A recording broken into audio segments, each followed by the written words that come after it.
Good morning. Happy Thursday. We've made it past hump day, kids. So, there are, let's say three that I could come up with off the top of my head. Kinds of people who try to get you to disavow, or who try to get you to not listen to the ideas of someone based on, this person is an ist. This person believes in an ism. This person does this. This person does that. I've said this in the past. You can go back to prior videos and see me say this. I don't follow people. I don't idolize people. I look for good ideas. If a person has a good idea, it doesn't really matter what I think about the person. If it's a good idea, it's a good idea. One of the classic examples that I like to talk about, because I don't think it's very controversial, is if, let's say, a person has an idea to have the state give out home loans to first-time, just married, first-time home buyers, so they could get a house and start a family. 100% financing. And then if the state reduces the loan due and owing by 20-25% per child, so that the state gets above replacement rate births by natives, and in return the citizens can overcome the enormous hurdle of getting a house so they can start a family. It's a win-win, right? It's a win-win. All those little babies are going to grow up to be taxpayers, right? It's a win-win. I think that's a fairly uncontroversial idea. It's a good idea. I would endorse that idea. On the other hand, I think it's a bad idea to eliminate Jews, gypsies, and people with birth defects from society. I think those are bad ideas.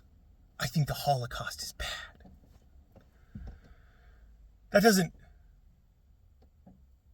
That's a bad idea. I don't think that's controversial. I'm representing a special needs person right now in a lawsuit, and the special needs person, my client, is a great kid. Special Olympian, has won gold, silver, and bronze in Special Olympics. Great kid. All of his special needs friends, great kids. Not a mean bone in any of their bodies. Like, why you would hate them, I don't know. So I think it's bad to eliminate them from society based on the fact that, they were born with birth defects. Like, that's horrible. Now, both of these ideas come from Tiny Mustache Man. And you can say, oh, Tiny Mustache Man, bad, great, whatever. But how do you contend with his ideas? For the last 80-some years-ish, there's been immense propaganda, Tiny Mustache Man bad, but his ideas are still around and kicking. And they're gaining a resurgency. This whole cancel the person thing doesn't work. And you're seeing a lot of backfire on it because, they're trying to cancel Tucker. Ben Shapiro, Mark Levine are trying to cancel Tucker. He's a bad person. He's an anti-Semite. If Tucker Carlson is an anti-Semite, I don't know who isn't. I mean, anybody who doesn't support using American blood and treasure to support Israel is an anti-Semite. Like, it loses all its meaning. They've been using Nazi the same way forever. Like, Nazis lost all its meaning. They've been using racist forever. Racist has lost its meaning. It's like, it doesn't work. It doesn't work. And so the three types of people who use it are the smart people who know that they can't contend with the ideas of the person. So they attack the person. It's an ad hominem. It's just literally an ad hominem. He's an ism. He's an ist. Therefore, nothing that he can say can have any value. Well, that's an ad hominem. Like, you're not contending with the ideas. And the smart people who do that are doing that because they know they can't contend with the ideas. They don't have an answer. They don't have a winning argument. They don't have an argument that's going to persuade people more than the person who's making the argument is already doing. You can see this with Ben Shapiro. On cultural issues, LGBT economics and stuff, he was willing to go out there swinging. He did all those debates, LGBT is bad, and here's why, and he'd rattle off whatever, right? He'd have all the statistics and numbers and this and that and the next thing, and he's willing to debate it. And there are some who would argue that LGBT are worse than racist. There are some who would argue that. I'm not putting any moral whatever on it because I'm worried about the ideas. I've always been worried about the ideas. I don't care about who's saying them as much as I care about what the ideas are. But when it comes to these ideas that Tucker Carlson and Candace Owens and Nick Fuentes, when it comes to what they're saying, he can't contend with those. So instead of actually contending with the ideas, showing us why these ideas are bad, why they're wrong, why he has a better idea, a better solution, something that comports more with reality than what these other people are doing, instead of doing that, he's trying to cancel them because he knows he can't contend with their ideas. He knows he can't, so he has to cancel them. He did like a complete 180. Cancel culture is bad. Oh, well, wait a minute. I'm not technically saying I want to cancel them, but we can't be platforming these people. Bro, you've been trying to cancel Fuentes for like a decade. And I've heard about him. I saw his debate Catholicism versus Orthodoxy with Jay Dyer. I mean, I've seen clips of him being posted around. He was never really on my radar, but then he was on Tucker Carlson's show, and I'm like, maybe I don't agree with all of his ideas, but he's got some good ideas. He has made some valid observations and maybe I want to see what his take is on them. And this is a kid who's been kicked off of all the platforms. I guess technically he's an adult. He doesn't really look like it, but whatever. And because the Shapiro side of the argument isn't contending with his arguments, Shapiro's going to lose. That's just the way it happens. You couldn't cancel him. You didn't cancel him. Tiny Mustache Man, you haven't canceled him. I get it, he's dead, but his ideas are still out there kicking him. And no amount of Holocaust re-education or whatever is having any effect. It's not having any effect. I see TikTok videos of people oh my God, I just read Mein Kampf. Congratulations. His ideas are still out there kicking. It doesn't work. The other type of person is a person who is really stupid and they just pick a figure. This person is smart. I'm just going to co-sign whatever they say, right? That's not me, but that's the kind of person out there. And so if my hero says, X person is bad, don't listen to him, then I'm not going to listen to him. And you shouldn't listen to him either because my hero told me.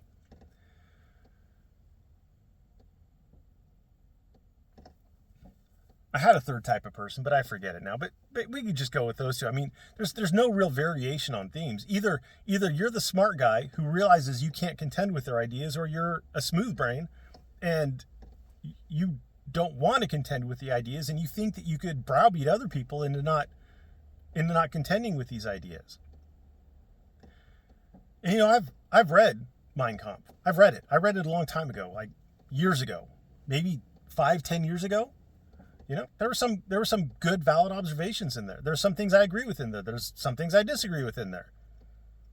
That is independent of my opinion about the author. I just don't fucking care. I'm more interested in the ideas. I've read the Quran. I don't care about the author. I mean, it's arguable who the author is, but I don't care about the author. I care about the ideas that are in it. And I'm not a Muslim. I've read the Book of Mormon. I don't really care about the author. I care about the ideas that are in it. I'm not a Mormon. I've read the Vedas. I'm not Hindu. I've read a lot of stuff. There was a time in my life where I read a lot of religious works, trying to figure out what's up, the right from the wrong, the good from the bad. And that doesn't mean that I believed everything I read, and I didn't judge the author. People want me to cancel Nasty Nate, disavow Nasty Nate. Did you know that he was convicted of felony harassment and all of these other charges and blah, blah, blah? Yeah, I knew. I've known about his past for a long time. Why would I disavow him? I don't co-sign what he does. He's just another person.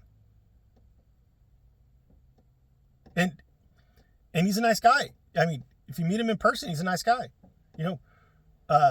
Rogue Nation. Like I said, I'd buy him a large Carl's Jr. meal. I'd sit down and break bread with him. He's a nice guy. When you talk to him, he's a nice guy. I mean, maybe on audits he's an asshole, but he's not auditing me, so I'm not going to disavow him. Just because you don't like him doesn't mean that I can't listen to him. He does have some ideas. Now, I've honestly never really heard a good idea from Rogue Nation, but I'm not going to cancel him. I listen to Hassan Piker. I'm not a communist. Sometimes he has valid observations. And just to put all of this in context, Fuentes has been attacked by people to the right of him and people to the left of him forever. White nationalists attack Fuentes all the time. Oh, he's gay. Look at him. Look at this cat boy or whatever. I've heard all the stuff. Like, I've never really been interested in him before I saw the Tucker interview. But he's been attacked by the far right. He's been attacked by the center. He's been attacked by the left. But his ideas are still getting out there, and they're gaining traction. And if you disagree with his ideas, you're going to have to figure out a way to contend with him. Because I saw on Tucker Carlson yesterday, they had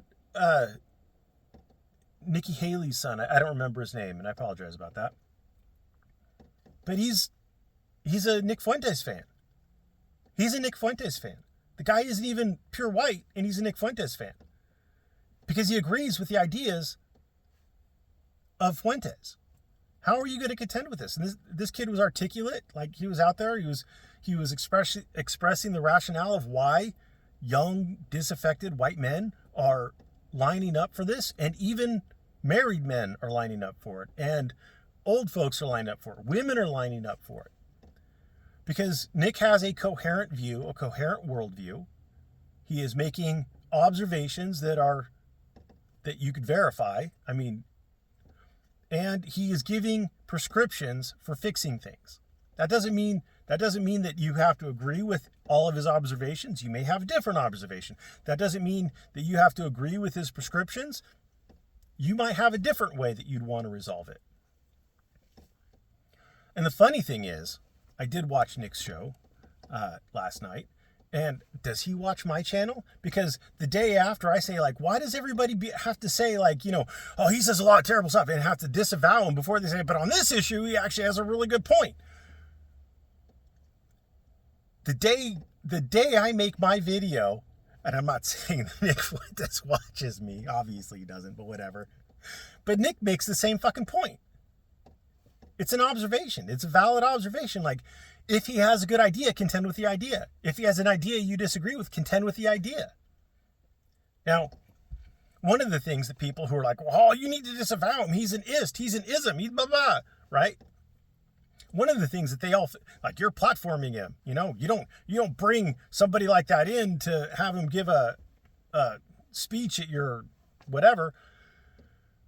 One of the things that these people failed to grasp in their just ass-mattery, we're not ass-mad, you're ass-mad.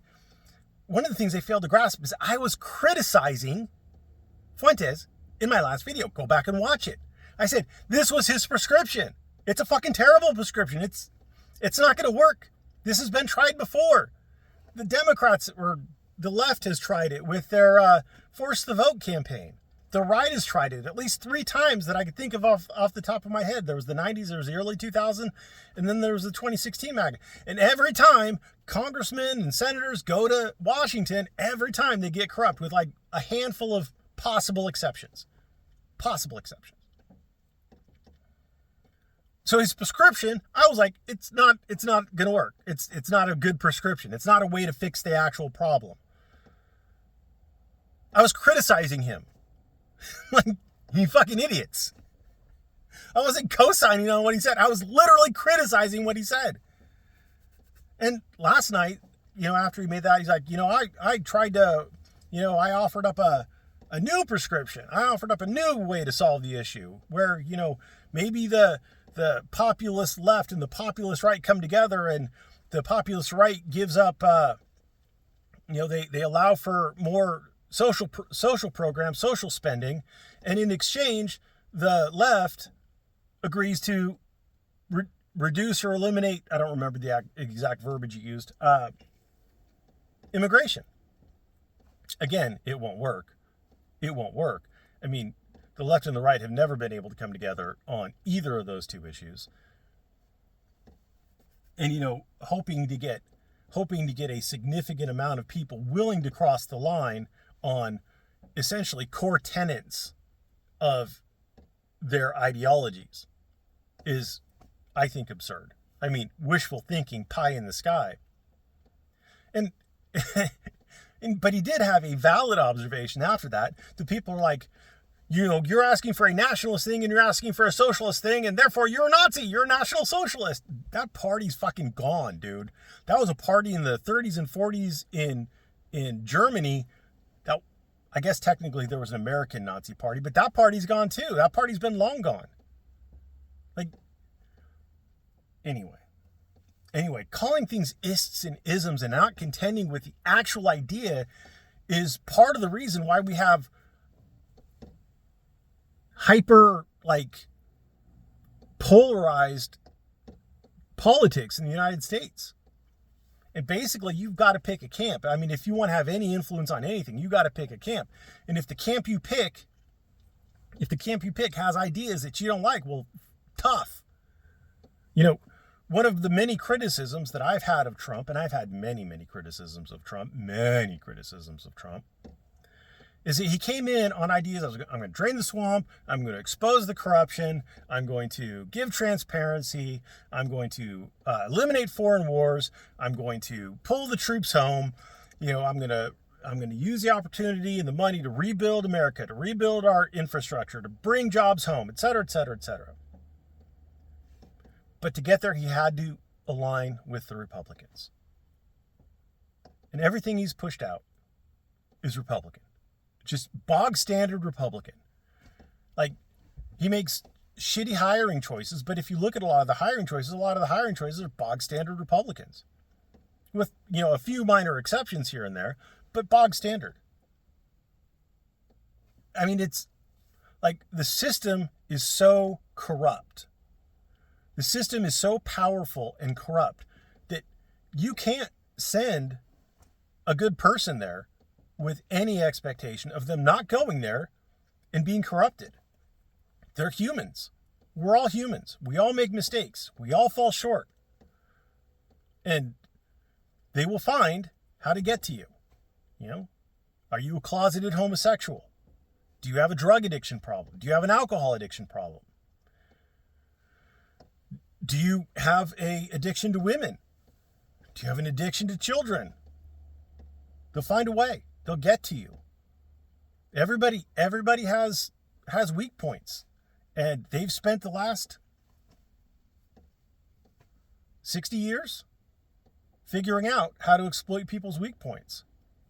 How to get that compromising material on them. And then exploiting it. The easy way is just money. Give them a bunch of money. That usually buys most people.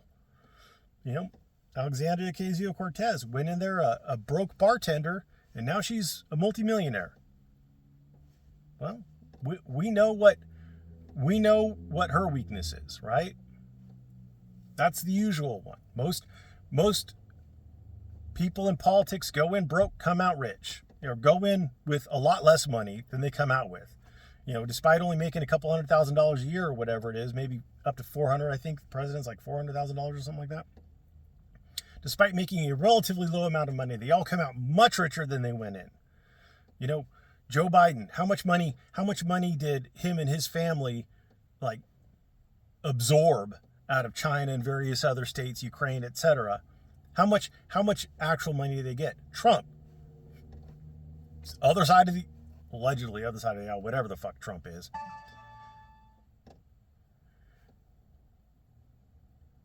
Trump, like, he's doing this deal with Saudi Arabia and his family's doing a lot of business there. How much money is he absorbing out of it?